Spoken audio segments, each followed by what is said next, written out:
dependent on that chemical. And the behavior that goes along with it usually is a lot of unmanageability, a lot of craziness, and also very many times, basically, I need to have around me the other side of the coin, which is the chief enabler.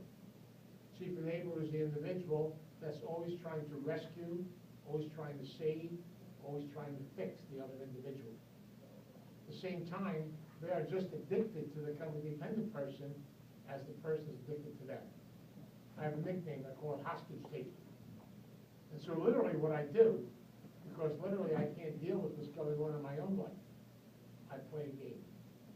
The game is called the blame game and the control game, manipulation game, and the fix game. And so we literally interact with the exact same behavior. But I am literally, always trying to somehow, some way, fix the person around me. I'll give you a good example of this to show you how these two things kind of connect and how they come together. I had a family come in to see me quite a while ago, husband and wife. Okay, the husband basically had been playing a game for a long period of time. His son has a drug and an alcohol problem. His son has spent many occasions stealing from him, robbing from him, stealing his car, going into his bank accounts, doing all kinds of illegal, crazy stuff, for drugs, of course. And literally every time he promised his dad, this time it's going to be different. All you got to do is get me an apartment, and I'll go to the gym, I'll work out, I'll get my life all put together, and I won't do it anymore. Well, his wife brought him in to see me because literally, this was about the sixth time this happened. And now we're at a point, very simple point.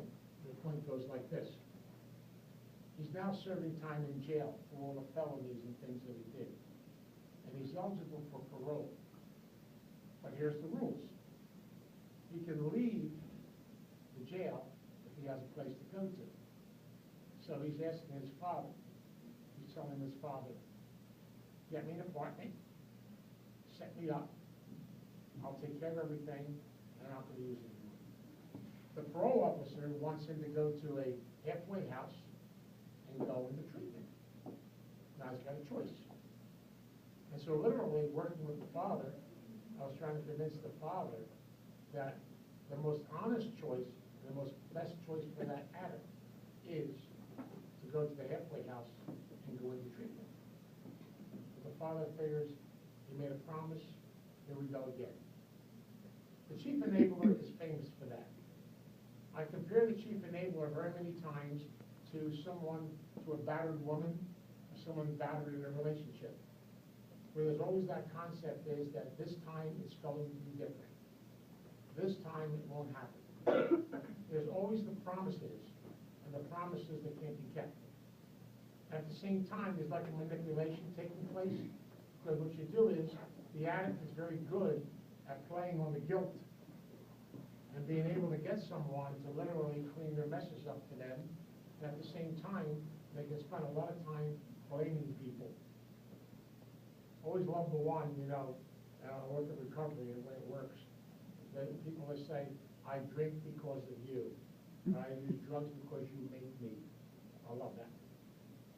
So the whole concept is I look for someone to blame.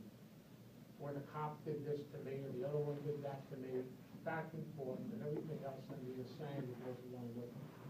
The crazy part about it is the whole family gets caught up in this behavior. So codependents very many times either want to fix everybody or rescue everybody, but because of their codependency, they have a tendency to migrate towards chemical abuse and use the chemical abuse as an excuse to hide and run away from what they have to look at on the inside of them. These are roles that we play.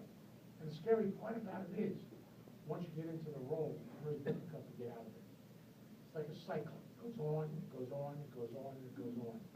Until eventually, something has to give. We have a saying in AA, and I love the saying. The saying is, we have to get sick and tired till we don't get help till we get sick and tired of being sick and tired. It's almost like we have to wear out. And then we finally come to what I call the awakening. And the awakening is scary. The reason why I did the reading tonight is because I truly believe that whatever happened to us, whatever we went through, happened because it was trying to teach us something about ourselves as a person.